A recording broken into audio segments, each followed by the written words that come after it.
The New Empire, Chapter 1. Yuri saw the spaceship land. It came down a little wobbly and a bit too fast, but the landing seemed to be safe enough.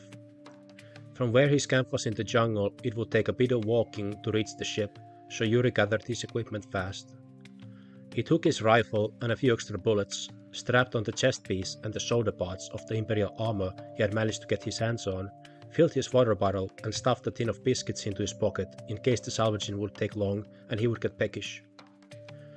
Then he took his empty backpack, put a bit of rope into it, and stepped out of his shed that he had disguised so well that if the door was closed you could stand right next to it and not see it. He shut the door, fixed a bit of the camouflage around it, and went on his way.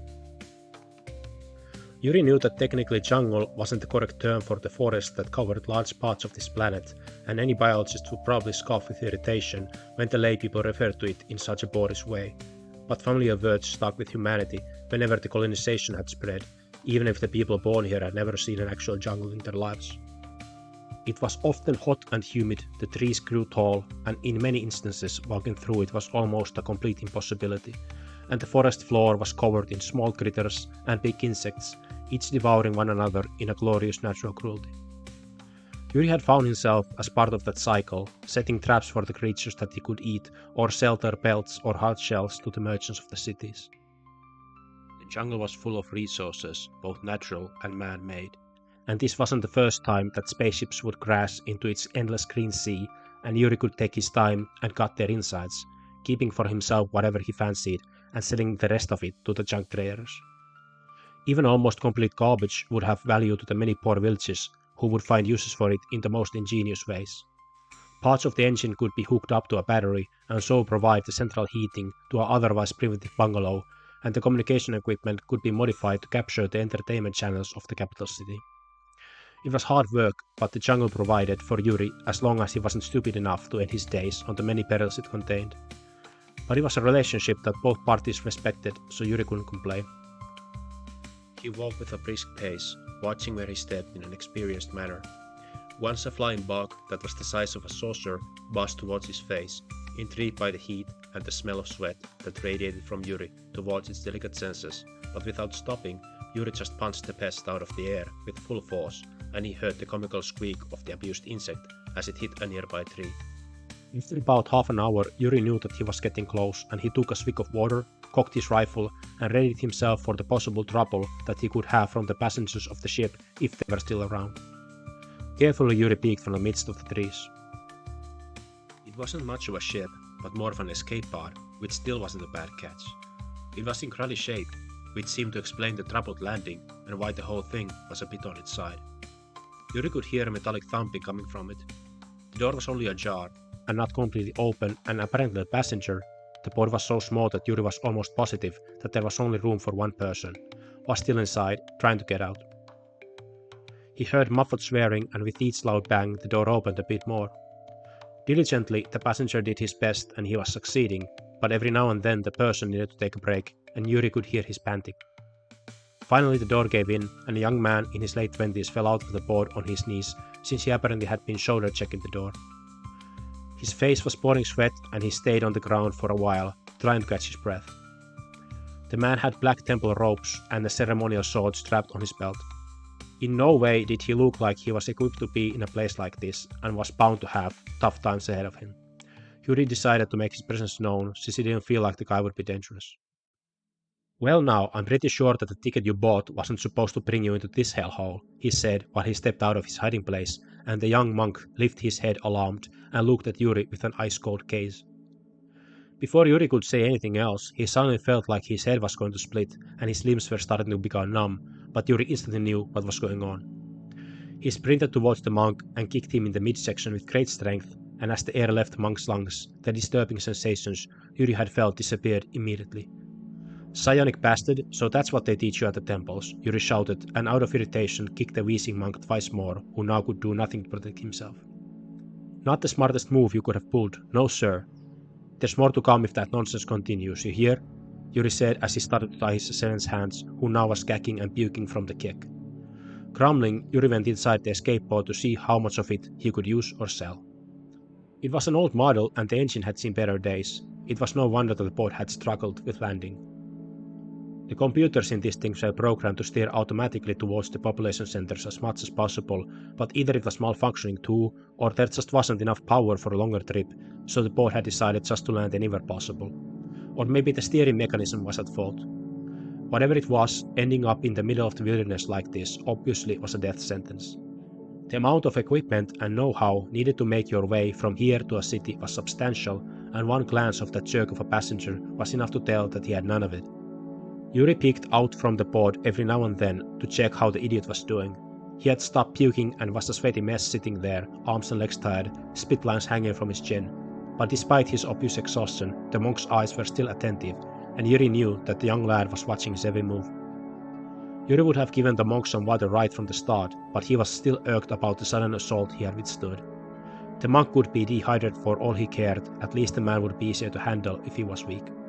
Yuri had been picking apart the escape pod for quite a while now, and for some parts of it he would need some tools he didn't have on him right now. It didn't matter though, the operation would take several days anyway, and he had all the time in the world. He would need to make a couple of trips to get the valuables to his shed, clean some of it up, and then he would be off to different dealers in the cities and trading posts.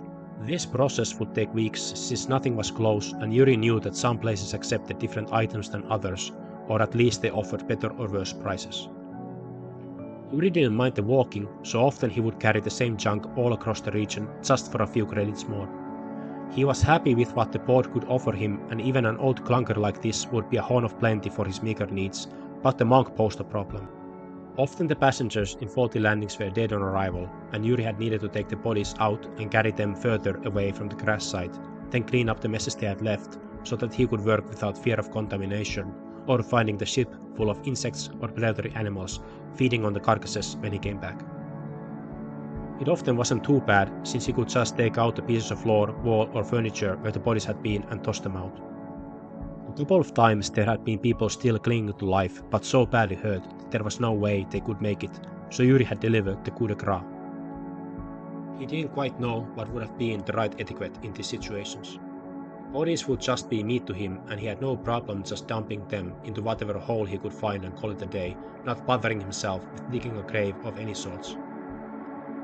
The jungle would eat up any organic matter that was there in no time flat anyway, so any sentimentality was short-lived.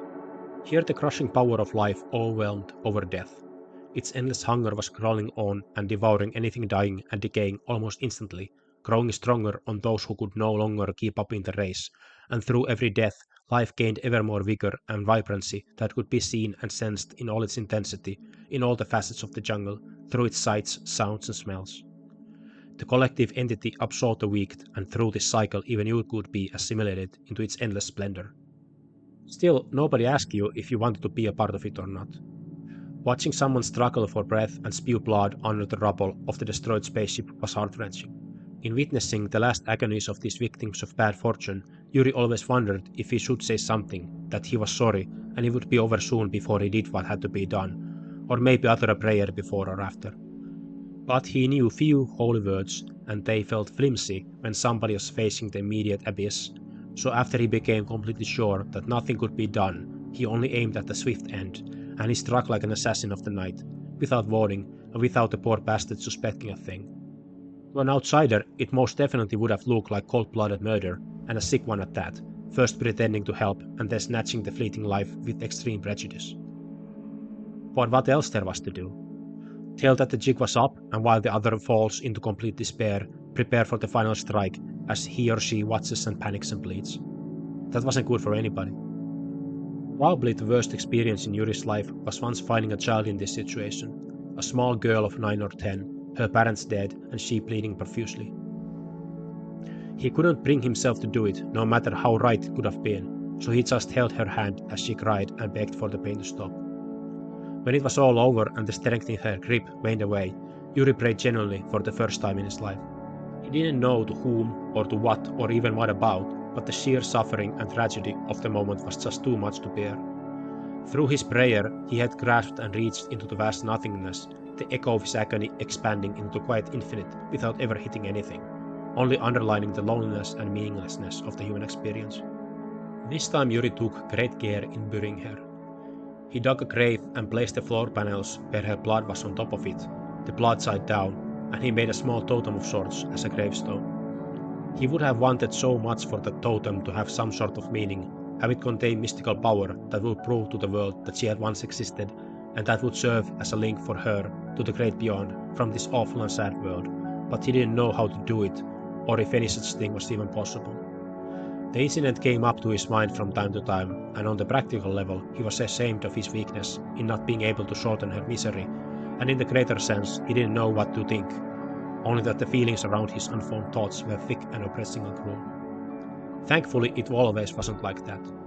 Several times Yuri had helped the passengers that had survived back to civilization, and they had been able to contact their embassies. It usually wasn't simple or easy, since often the soldiers, police officers and minor officials of the cities were as corrupt as they come.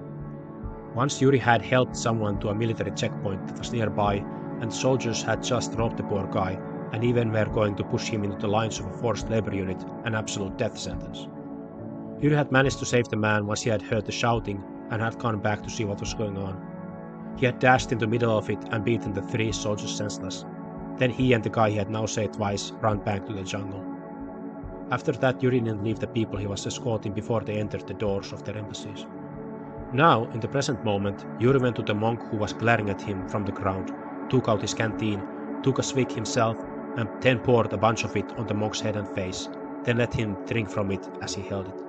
Greedily the monk drank, and after a few big gulps, Yuri pulled the canteen away and looked at the young man in silence. He looked back with calm anticipation.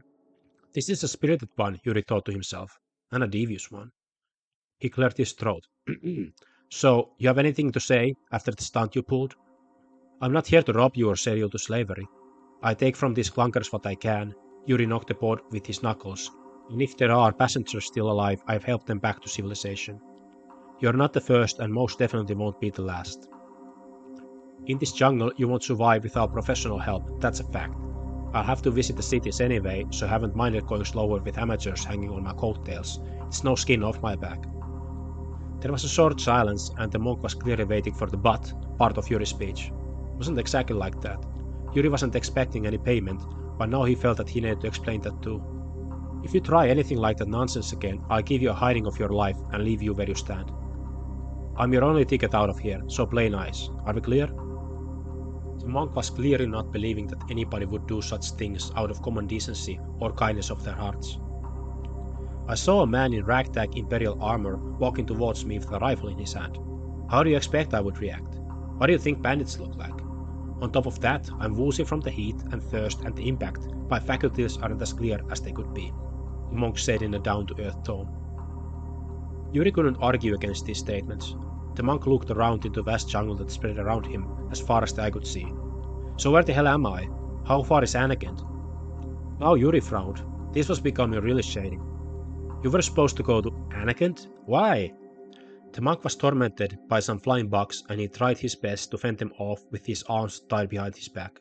Yeah, I know I didn't exactly hit the mark. Could you please take this bind off? These vermin are eating me alive. I'm sorry about before, and I won't do anything rash anymore, please. Absent-mindedly, Yuri released the monk, who immediately started slapping the insects and stood up and shook his ropes to get the invaders out of his clothes. Anakent was a somewhat larger frontier city deep in the jungle that had become especially infested with different criminal organizations because of its remote nature and because it was so close to several mines and plantations that delivered their raw materials straight to the city. Some of it was processed there in various and numerous sweatshops and shoddy factories in miserable conditions. All the passengers Yuri had ever rescued from the jungle had naturally wanted to get in touch with their families and representatives from their own parts of the empire. Even regular citizens had rights, and if you were wealthy enough to travel around the galaxy, you most likely were above that basic social level. There were no embassies, imperial banks, or anything else that fulfilled the needs of a desperate shipwreck. Yuri started to doubt that this monk probably wasn't a monk at all. He very rarely went to Anakent and hadn't really made any decent contacts with any of the drug dealers there, plus the fact that it was basically in the opposite direction of the many other places he visited more often made the place pretty irrelevant to him. Other than those practical reasons, he found the city drab and dirty. Other cities looked at least partly like places where human beings could live. Right now the suspect young monk looked goofy, since after Yuri had taken off his leg bindings, the man was doing his best to repel the insectoid tormentors in a way that looked like an interpretive dance, but Yuri didn't want to judge the book by its cover. The situation was peculiar. In all honesty, I really have no desire to go to Anagant. There are not that many possibilities for me to conduct my business there, and rarely go to the place. It's not worth my time or effort. When Zurich is closer, and I would be going there anyway at some point, so if you want to tag along, you're welcome to. You can try to get to Anakin from there. The monk had stopped his dance and looked at Yuri thoughtfully. What if I made it worthwhile? He said. Yuri frowned again. How much? What can you offer? I don't think that you can withdraw money just like that in that armpit of the world. The monk didn't seem discouraged at all. How does 5,000 credits sound? I have resources, that is not a problem, he said. Yuri remained indecisive. That was good money, very good money for someone like himself, but Yuri really doubted if he was not just being used in a desperate situation, and the young master here had zero intentions in paying him anything. His eyes wandered to the ceremonial sword that was in its scabbard on the monk's waist. Let me see that, Yuri said. The monk hesitated for a second before he handed it over, and Yuri pulled the blade out of its sheath and inspected it. It was a real deal, all right. A blade like this was insanely sharp and durable, very much fit for actual use, even though they were meant for symbolic purposes only. I get the 5,000 credits when we arrive, and I get the sword now, Yuri said. The monk thought about this for a brief moment. Deal, he said. All right then, Yuri answered, and tossed the canteen to the dubious monk, who fumbled the catch, picked it up from the ground, and drank greedily once more.